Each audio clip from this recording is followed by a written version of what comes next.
السلام عليكم ورحمة الله وبركاته، ورجعنا لكم في فيديو جديد من فيديوهاتنا. وطبعا موسم الفرخ ابتدى، وابتدت تظهر بشاير الفرخ وبشاير الزغاليل. فسؤال كتير بيجيلي من المتابعين يقول لي يا ابو هاجر، انا المشكلة لما باجي افرخ الزغاليل واجي افطمها ما بعرفش اعمل معاها ايه، وبلاقي الزغاليل واحد ورا واحد بيقعوا وبيموتوا.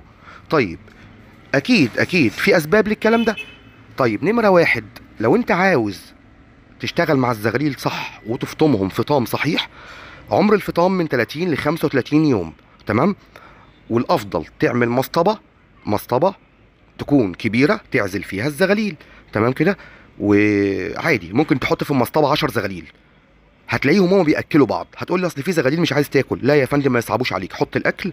هتلاقي في اعمار سنيه متفاوته، يعني زغلول اكبر من زغلول من زغلول. هتلاقي زغلول شقي بيحب الاكل على طول، ده هيشوف ده وده هيشوف ده، هيبتدي ان هو من الجوع لما يقرص عليه هياكل. طيب احنا عزلنا الزغاليل في المصطبه من 10 ل 15 يوم لحد ما قفلوا بطاط، وتاكدنا ان هم خلاص بقوا بياكلوا اكل كلي، ونبتدي ان احنا نعودهم على ميعاد اكل ثابت.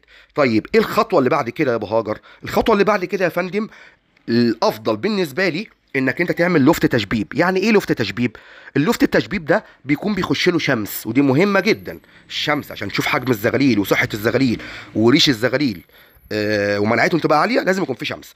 بتخش المرحله الثانيه بعد عمر 45 يوم، ترمي بقى الشبابات دي، بيكونوا فكوا ريشه او ريشتين، ترميهم فين؟ في لفت التشبيب اللي هو فيه شمس. تمام. وطبعا ايدك معاهم كل اسبوع مثلا، تروح جاي مره هي سيلينيوم، مره خميره، مره الف دال 3 اهي، مره املاح معدنيه، مره احماض امينيه وفيتامينات. تمام. ظبط الزغاليل.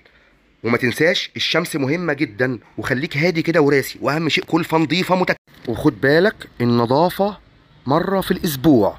تمام. والكلفه تكون كويسه، والميه تتغير كل 24 ساعه، سواء نظيفه او حاطط فيها اي ادويه. وممنوع نهائي استخدام مضادات حيويه. اديني بكرر اهو، هتشوف زغلول